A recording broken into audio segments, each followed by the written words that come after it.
O tema que me coube tratar diz respeito à área que eu atuo, que é a área que eu gosto, que é responsabilidade criminal. E, especificamente, a responsabilidade criminal dos fornecedores do poder público no meio ambiente digital. E antes de tratar especificamente da responsabilidade criminal destes entes, eu achei interessante, inicialmente, definir o que vem a ser o meio ambiente digital e como funciona, enfim, estabelecer o arcabouço jurídico de responsabilidade criminal nesse meio ambiente digital. Então, bom, eu inicio, obviamente, com o conceito de meio ambiente. O conceito de meio ambiente trazido pela Constituição Federal é um conceito extremamente amplo, que abarca meio ambiente natural, meio ambiente artificial, cultural, do trabalho, e agora recebe uma nova faceta, uma nova vertente, que é o meio ambiente digital. Bom, o que vem a ser o tal do meio ambiente digital? Para que eu trabalhe com o meio ambiente digital e possa entender o que significa, eu tenho que trabalhar com diversos dispositivos previstos na Constituição Federal. Trabalho primeiro com os artigos 220 a 224 da Constituição Federal, ou seja, os dispositivos que vão tratar de comunicação, expressão, liberdade de pensamento, informação, ok? É o capítulo de comunicação social. Vou tratar também dos artigos 215 e 216, porque eu relaciono o meio ambiente digital ao patrimônio cultural.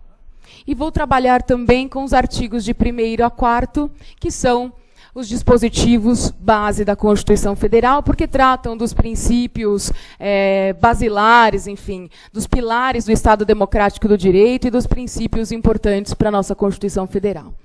E aí eu coloquei, já logo na primeira parte, que o meio ambiente digital, na verdade, nós vamos estabelecer em relação a ele uma tutela jurídica das formas de expressão, dos modos de criar, fazer e viver, das criações científicas, artísticas e tecnológicas realizadas com a ajuda dos computadores e outros componentes eletrônicos. Então, nós vamos trabalhar com estes dispositivos constitucionais, mas focados nas tecnologias de informação e comunicação. E essa é uma vertente nova e extremamente importante na sociedade atual que nós vivemos, que é a sociedade, dita sociedade informacional, né? E daí porque a relevância da tutela do meio ambiente digital.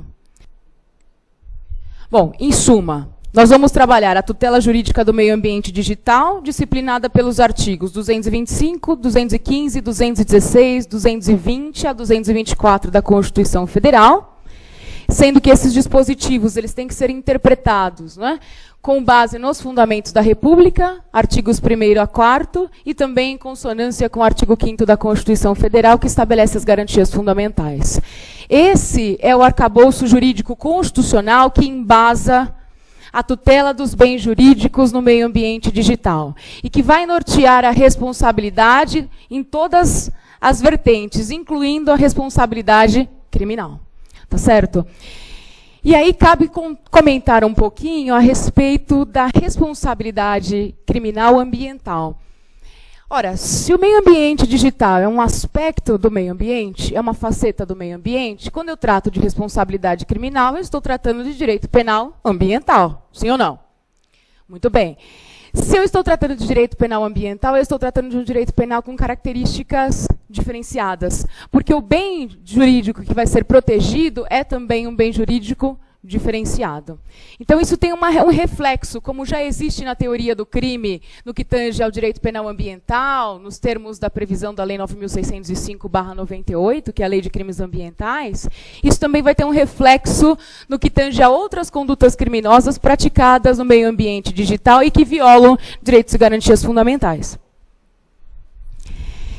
E aí o primeiro aspecto é o seguinte, é a própria Constituição Federal que vai nortear a responsabilidade criminal. E vai nortear em quais aspectos? Primeiro, determinando o bem passível de tutela penal. Então, o bem ambiental, em todos os seus aspectos, é passível de tutela penal. Por quê? Porque está relacionado à dignidade humana.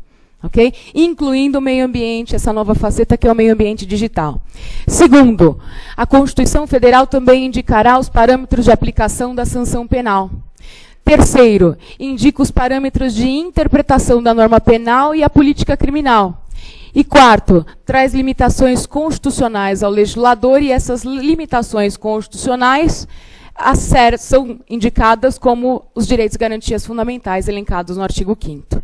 E aí, em âmbito infraconstitucional, o que cabe ao legislador? Descrever condutas criminosas e indicar a consequência jurídica aplicável em relação à violação, à ocorrência dessas condutas. Próximo.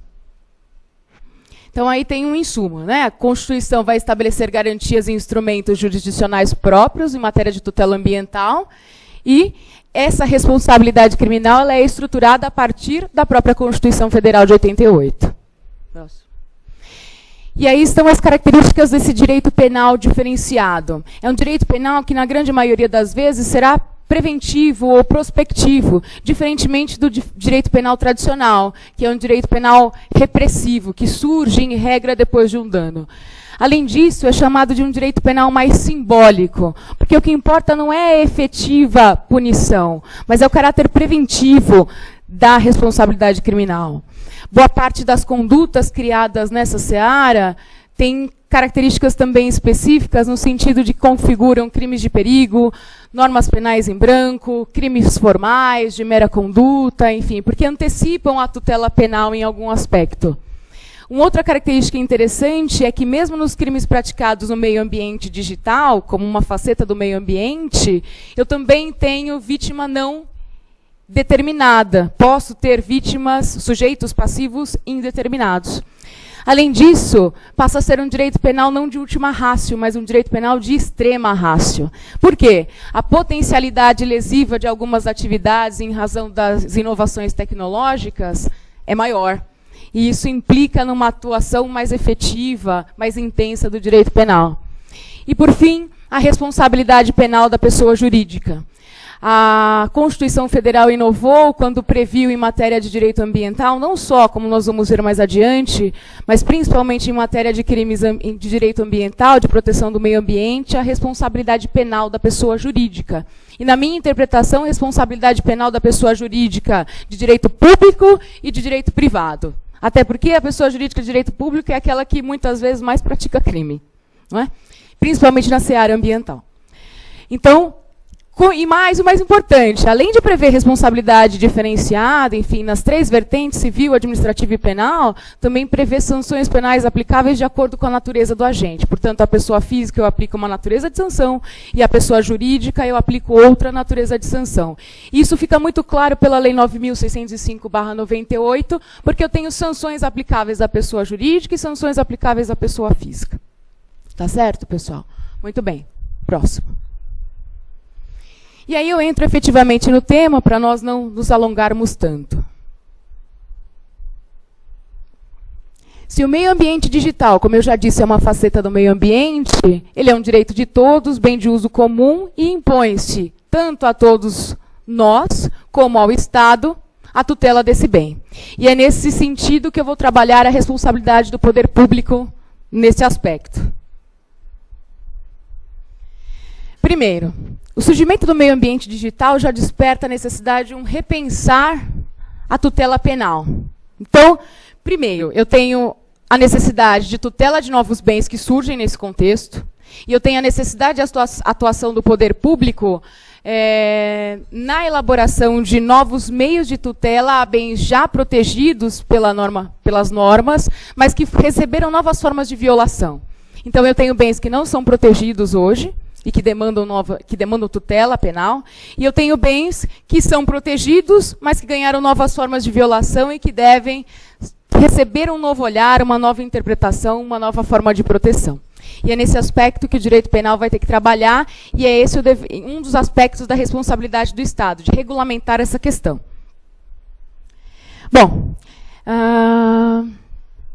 nós estamos aqui diante, quando tratamos de meio ambiente digital, de uma nova geração de direitos, né? Os direitos relacionados aos bens informáticos, e, como eu disse, a tutela dos direitos que surgem nesse contexto, e a tutela dos direitos, a responsabilidade do Estado, a tutela dos direitos que já existem, mas que são violados por novos meios. Próximo. E assim como o meio ambiente de maneira geral, o meio ambiente digital também está relacionado à dignidade da pessoa humana, que é pilar do Estado democrático do direito e núcleo essencial de todos os direitos e garantias fundamentais. Portanto, qualquer conduta violadora de direitos e garantias fundamentais perpetrada no meio ambiente digital é passível de responsabilidade criminal em face do meio ambiente digital. Tá certo? Então, aqui, mais do que tratar só do meio ambiente cultural, enfim, inicialmente a gente vincula o meio ambiente digital ao patrimônio cultural, mas, na verdade, a tutela penal em sede de meio ambiente digital é extremamente ampla, porque eu posso tratar de qualquer conduta perpetrada no meio ambiente digital que viole direitos e garantias fundamentais. Então, um crime contra a honra está violando direito fundamental, porque está relacionado ao princípio da dignidade humana, por exemplo. Okay? Então, a gama de crimes que podem ser perpetrados em meio ambiente digital é bastante considerável. Próximo. Pode pular. Muito bem. Como eu disse, o Estado tem dois papéis. Primeiro, tipificar condutas para proteger bens que não têm essa tutela. São os chamados bens informáticos que surgiram neste contexto de desenvolvimento tecnológico. Por que isso é importante? Porque em direito penal eu só posso punir aquilo que está previsto em lei, em virtude do princípio da legalidade. Tá certo? Artigo 5º, inciso 39 da Constituição Federal. E segundo, punir as violações que ocorram nesse meio ambiente digital. Então não basta prever, mas eu tenho que atuar de forma repressiva, aplicando as sanções penais correspondentes às violações aos direitos ocorridos nesse meio ambiente. Nesse sentido, nós já tivemos algum tipo de produção legislativa, existem algumas condutas criminosas que já tutelam bens informáticos ou outras violações a bens já existentes. E aí eu citei, enfim, apenas a título de exemplo, a Lei 12.737/2012, que ficou conhecida como a Lei Carolina Dickmann, né, que foi a lei que entrou em vigor recentemente, que trata aí da invasão de dispositivo informático, violação de segredo industrial, comercial e também particular. Próximo. Essa lei também indica no artigo 266 um tipo penal, enfim, ela acrescenta nesse tipo penal a interrupção e perturbação de serviço telegráfico, telefônico, informático, telemático ou de informação de utilidade pública. Na verdade, quando a gente trata de direito penal no meio ambiente digital, a gente está tratando de um direito penal que eu costumo chamar de direito penal no espectro, né? Que trabalha com a parte de comunicação, informação, tecnologias de maneira geral. Então, eu chamo de direito penal no espectro. Aí eu trouxe um levantamento do Centro de Tecnologia e Sociedade da FGV, que indica que hoje nós temos mais de 1000 projetos de lei que tratam de internet, né? Regulamentando sobre tudo: crime, comércio eletrônico, enfim, direitos do consumidor, responsabilidade civil, privacidade, liberdade de expressão, acesso à banda larga, enfim, tem de tudo. E a gente tem uma grande dificuldade em sistematizar a internet, na realidade, né? E aí a dificuldade de garantir os direitos fundamentais neste ambiente. Um dos pontos que me parece interessante é questionar a responsabilidade penal da pessoa jurídica, em especial dos provedores de internet. E é bastante complicado tratar da responsabilidade penal do provedor da internet. Primeiro porque a responsabilidade penal da pessoa jurídica só pode ocorrer nos casos expressamente indicados pela Constituição Federal, né? Quais sejam crimes ambientais, crimes econômicos financeiros e crimes contra a economia popular. Artigo 225, parágrafo 3º e 173, parágrafo 5º da Constituição Federal, né? E agora, se nós conseguimos incluir o meio ambiente digital dentro do conceito de meio ambiente, então eu já tenho a autorização expressa da Constituição Federal da responsabilidade penal da pessoa jurídica. De direito público e privado, inclusive, né? Próximo. E a responsabilidade criminal do provedor de internet é extremamente importante no aspecto criminal. Não só pela omissão, enfim, não retirar o conteúdo violador de direitos, em veicular aquele conteúdo, e também na contribuição das investigações para a repressão da conduta que viole determinados direitos. Então, a atuação no que tange à pessoa jurídica, ao provedor de internet, é muito importante.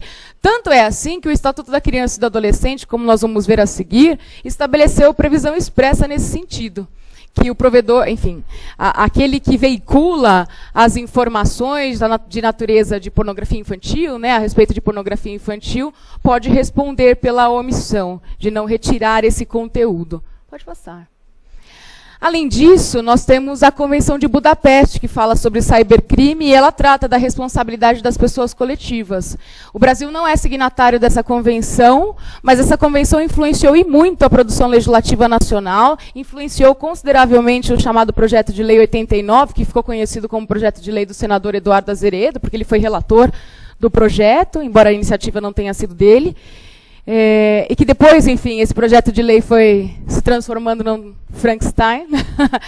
E, no fim, nós não tivemos, enfim, praticamente nada aprovado desse projeto, né? Porque tivemos uma grande pressão, principalmente dos provedores de internet, no que tange a responsabilidade. E aí também nós temos a questão do marco civil regulatório, enfim, uma série de outras vertentes tentando regulamentar a internet. Mas fato é que essa Convenção para Cybercrime influenciou esse projeto de lei original, que é o mais conhecido no que tange os crimes informáticos ou cibernéticos, e ela já trata no artigo 12 da responsabilidade penal da pessoa jurídica, dos entes coletivos. Okay? Aí o dispositivo do ECA que eu comentei, que ele prevê no artigo 241A, que é uma das condutas relacionadas à pornografia infantil, ele fala, ele assegura os incorre nas mesmas penas do crime aquele que assegura os meios ou serviços para armazenamento das fotografias, cenas ou imagens de que trata o caput deste artigo, assegura por qualquer meio acesso por rede de computadores às fotografias, cenas ou imagens de que trata o caput deste artigo, ou as condutas tipificadas nesses incisos também são puníveis quando o responsável legal pela prestação de serviço, oficialmente notificado, deixa desabilitar o acesso ao conteúdo ilícito de que trata o caput deste artigo. Então, no Estatuto da Criança e do Adolescente já tem uma previsão expressa nesse sentido. E, além disso, a gente também já tem uma previsão no artigo 13, parágrafo 2º do Código Penal, que trata da chamada omissão penalmente relevante, né, na qual poderia ser enquadrada a situação dos provedores de internet. Uma vez considerando possível a responsabilidade penal da pessoa jurídica por se tratar de crime contra o meio ambiente, se eu considero o meio ambiente digital uma faceta do meio ambiente, eu consigo também aplicar o artigo 13, parágrafo 2º do Código Penal. Aí, para concluir, é evidente que o provedor de internet ele está na posição de garante, então o artigo 13, parágrafo 2º coloca o provedor de internet na posição de garante, da legalidade do serviço que ele cria, mantém, divulga e obtém lucros atraindo os usuários, né? Então, a posição de garantidor requer essencialmente que o sujeito esteja encarregado da proteção ou custódia do bem jurídico que parece lesionado ou ameaçado de agressão. Então, para concluir, como eu disse anteriormente, os crimes no meio ambiente digital podem ocorrer nas mais variadas esferas. E eu tenho a possibilidade de responsabilizar tanto pessoa física como pessoa jurídica. Tá certo? Em âmbito criminal, a gente tem que construir a responsabilidade penal da pessoa jurídica. Porque, expressamente, nós temos poucas situações, como, por exemplo, no ECA, disciplinando especificamente essa questão.